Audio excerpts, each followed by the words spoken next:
ছোট ছোট নৌযানে মাঝ নদীতে যুদ্ধের প্রস্তুতি, বন্দুক তাক করে খোঁজা হচ্ছে জলদস্যু আর দুর্বৃত্তদের, মাঝে মধ্যে ফায়ারিং।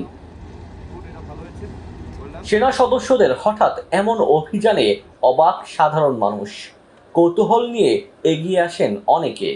জানা যায় একটি প্রশিক্ষণ মহড়ার অংশ হিসেবে হঠাৎ এমন অভিযান, নদীপথে দুর্বৃত্তদের রুখে দিতে সেনা সদস্য এ আয়োজন করে।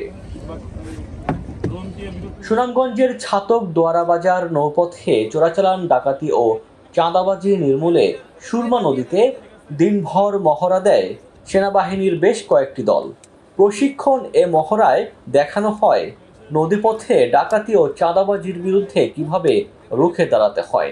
এমন প্রশিক্ষিত মহড়ায় একদিকে নৌপথে ডাকাতি কমবে, অন্যদিকে স্বস্তিতে থাকবেন যাত্রীরা, এমন কথাই জানান এ সেনা কর্মকর্তা।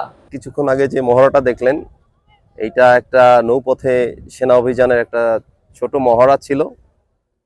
আপনারা জানেন যে গত 5 তারিখে নদীপথে আমাদের আভিযানিক কার্যক্রম ইতিমধ্যে শুরু করেছি।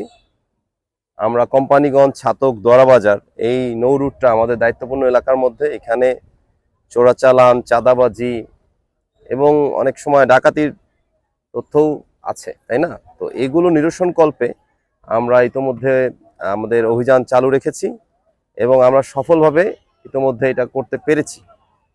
চাঁদাবাজি অনেকটাই কমে গেছে এই পথে। তো এটাকে আমরা একদম জিরো লেভেলে নিয়ে আসতে চাই, সেটার জন্য আমাদের প্রচেষ্টা অব্যাহত আছে। তারই একটা অংশ হিসাবে আজকে আমরা এই যে একটা মহড়া অনুসরণ করলাম। তো আপনারা দেখলেন এখানে আমরা ফায়ার করে একটা জিম্মি করা বলগেট দস্যুর হাত থেকে উদ্ধার করার অনুশীলন করলাম।